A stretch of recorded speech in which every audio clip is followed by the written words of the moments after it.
네, 여러분, 안녕하십니까. 어제 대통령하고 여야 대표 3자 회동이 있었지요. 점심을 같이들 먹었습니다.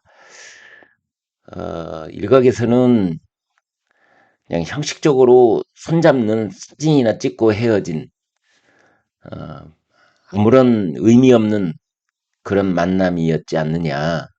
이제 이런 말씀도 있고, 다른 쪽에서는 아니야. 그래도 어, 뭔가 합의를 하거나 뭐 이런 걸 결과를 내놓지는 않았다 하더라도 만났다는 것 그 자체로 의미가 있는 것 아니냐. 이제 이런 말씀도 있고 그렇습니다. 여러분은 어떻게 보시는지요?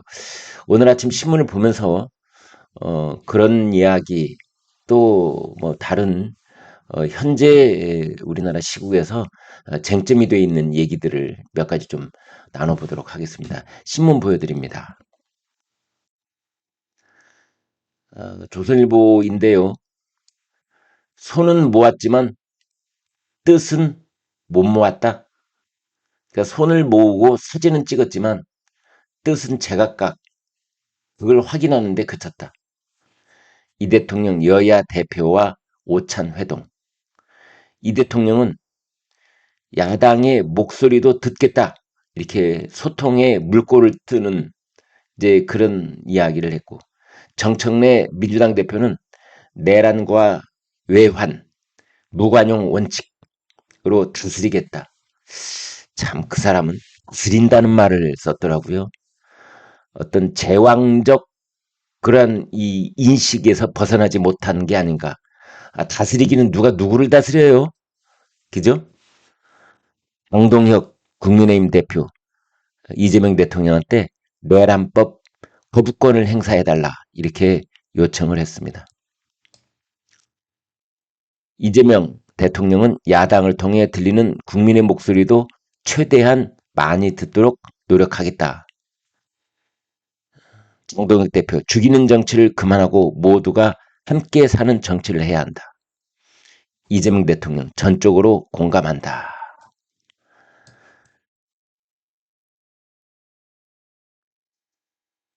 그런데 정청래 대표는 오찬 공개 발언에서 내란과 외환에 대해서는 무관용 원칙으로 다스려야 한다라고 말했다는 겁니다.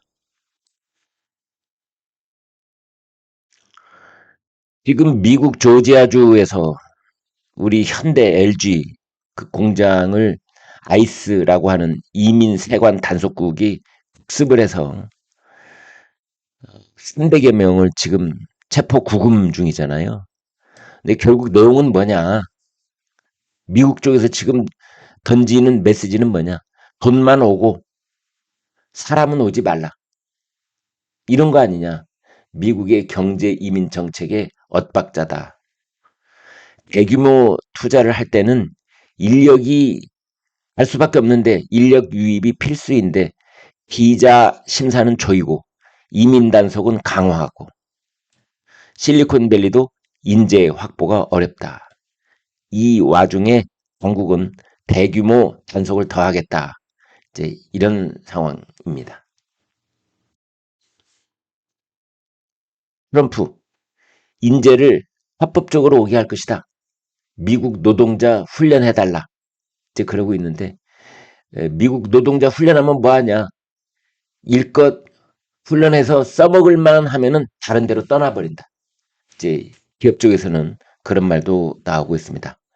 아무튼 이 전문직 비자 쿼터를 확보하는 게 관건인데 현재 한국에 할당된 연간 쿼터는 제로. 그때그때 사안별로 심사를 해서 들여보내거나 뭐 이렇게 하고 있다.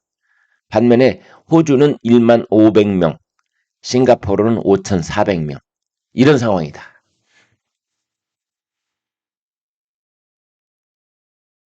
미국 진출 초기에는 인력을 대거 파견하는 게 불가피한데 그래서 현실적으로 비자 문제에 대한 대책이 필요하다.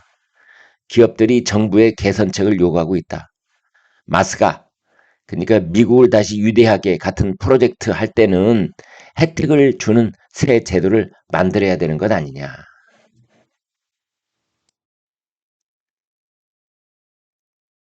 아까 말씀드렸던 이제 대통령, 그다음에 여당, 야당 대표들 점심 먹는 자리입니다. 서울 용산에 있는 대통령실, 이 사진 보실까요? 네. 이제 모두 10명이 앉아서 밥을 먹는 이제 그런 상황인데, 이재명 대통령, 정청래 대표, 장동혁 대표 이렇게 되어 있습니다. 그래서 장동혁 대표가 특별재판부 그리고 사법개혁에 대한 야당의 반대 입장을 쏟아냈지만 이재명 대통령은 확답을 하지는 않았다. 양 대표가 국민 모두의 대통령이 되기를 바란다. 이재명 대통령, 야당도 주요한 국가기관이다. 이런 말을 했습니다. 내란법 등 거부권 행사 요청엔 대통령실에서는 요구할 사안이 아니다. 이런 말을 또 했다고 그래요. 발언을 좀 보겠습니다. 이재명 대통령, 모두가 사는 정치해야 한다는 야당 대표 말에 전적으로 공감한다. 야당도 중요한 국가기관이다. 정청래 더불어민주당 대표, 비상계엄 세력 사과해야 한다. 대통령은 하모니 메이커다. 장동혁 국민의힘 대표, 특검법 개정안 내란 특별재판부에 대통령 거부권 써달라. 끝없는 내란몰이의 유감이다. 이런 얘기가 오고 갔습니다.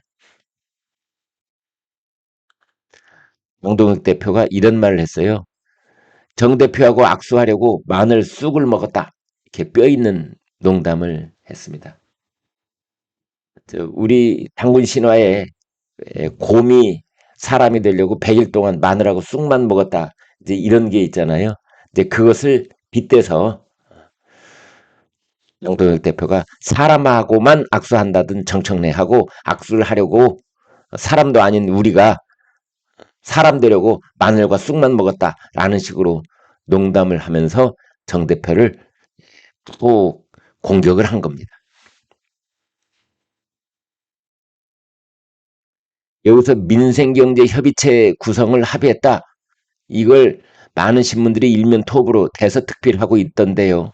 여당에서는 정례화 아니다. 이렇게 또 못을 박았습니다.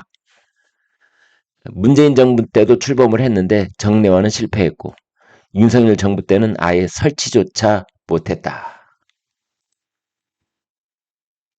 지금 정부 조직법 개정안 이 이후 지금 우리 정부 여러 조직이 지금 말할 수 없이 혼동과 또 업무 소환의 변화에 따른 여러 가지 혼란, 이 흔들리고 있는 그런 상황입니다. 가령 산업부, 산업통상자원부, 원전에 관한 업무를 기후환경에너지부한테 뺏겼는데 원전 국제회의 주재에 나서야 하는 이제 이런 상황이다. 이제 이런 겁니다. OECD 주관하는 원자력 장관회의, 모범 사례인 한국의 의장국 맡겼는데 1년 사이 정책과 부처가 모두 바뀌었다. 주최 측 이번 개편에 적잖은 우려를 보이고 있습니다. 기후, 산업, 과기부 상대해야 하는 한수원 등 원전 관련 기업은 혼란이다. 원전 산업이 있다고 하면은 산업통상부는 원전 수출을 맡고 있고 기후에너지 환경부는 원전 건설, 운영, 전력사업 전반을 통화를 하고 과학기술 정보통신부는 원전 기술에 관한 업무를 담당하고 그래서 원전 산업 위에 옥상옥이 하나, 둘, 셋 따로따로다. 그래서 혼란이다.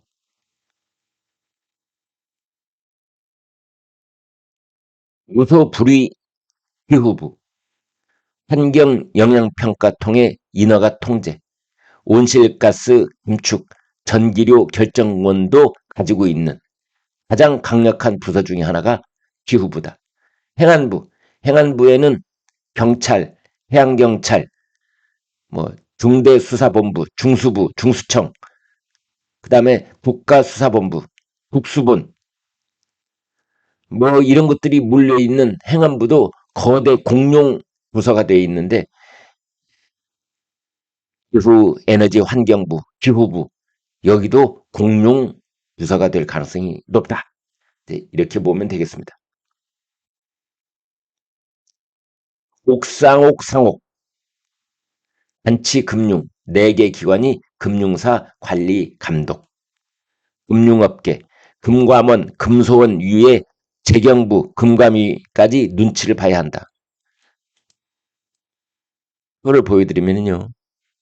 옥상옥상옥 단치금융 받게 금융회사들 금융회사들이 맨 위에 아래에 있다면 그 위에 금융감독원이 있고 금융소비자보호원이 있고 그 위에 재정경제부 금융정책실 공공기관 운영위원회 그리고 금융감독위원회 따로 전부 다 지휘하고 통제하고 감독하고 제재하고 뭐 이런 데입니다.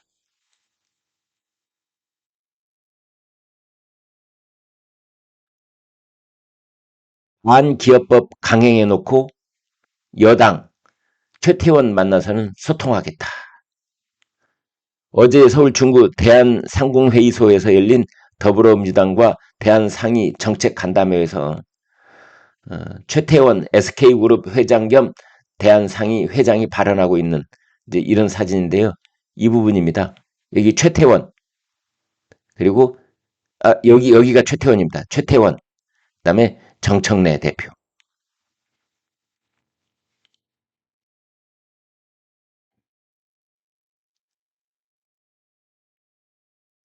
판사 출신 여당 박희승 의원 내란 특별재판부 윤계엄 같은 발상이다. 개헌 없이 추진하는 것 굉장히 위험하다. 당 입장이 공개적으로 반대했습니다.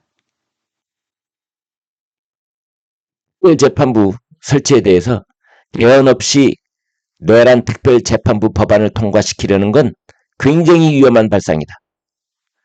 헌법 101조에 사법권은 법원에 있다고 되어 있다.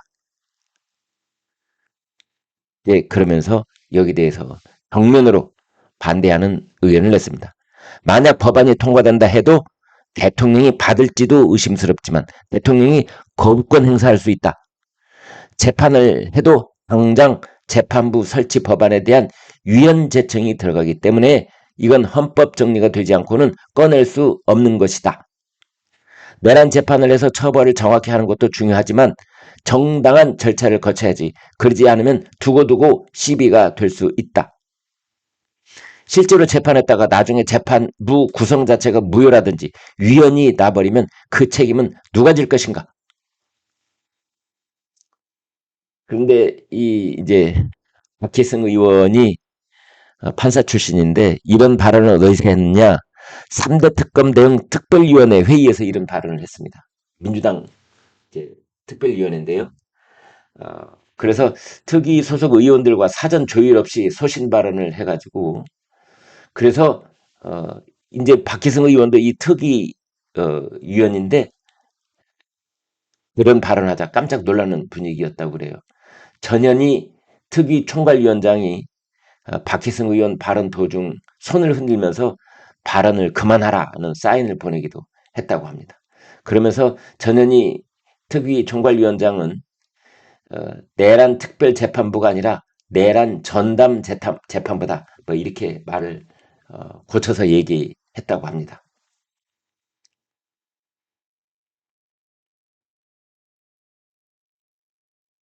민주당 유튜브는 징벌적 손해배상, 언론중재법서 제외 뭐 이런 말이 있는데 지금 언론중재법 개정을 하고 있지 않습니까?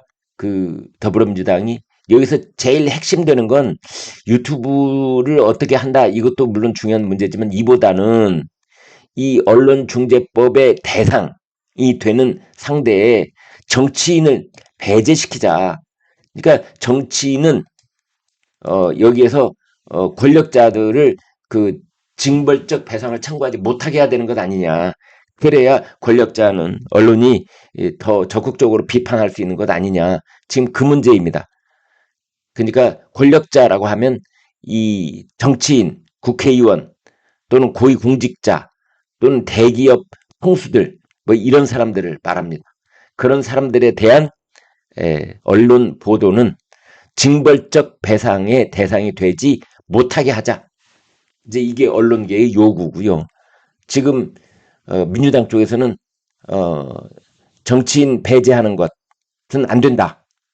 그래서 정치인이나 권력자들도 징벌적 배상 청구할 수 있게 하겠다. 뭐 이런 입장에서 여기 지금 부딪혀 있습니다.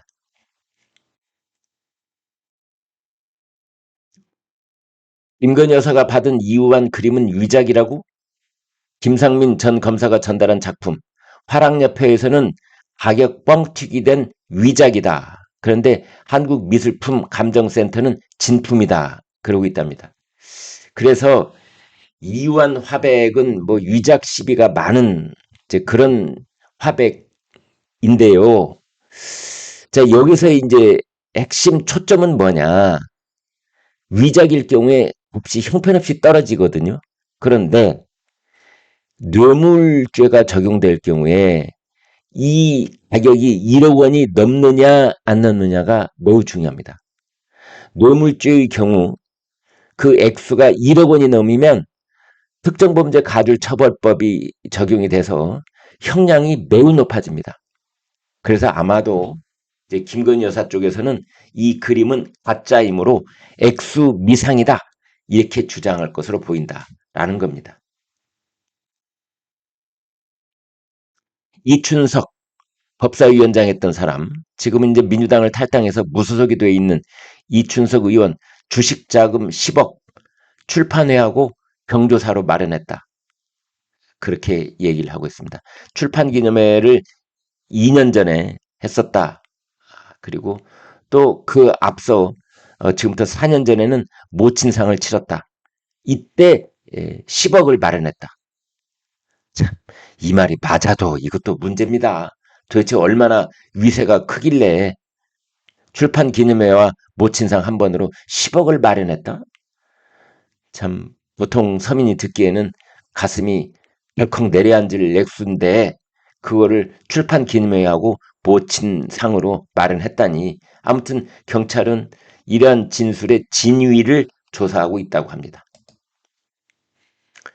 지기현 판사가 계엄 재판 올해 안에 마무리하겠다.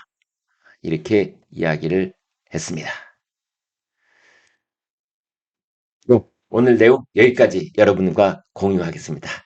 대단히 고맙습니다.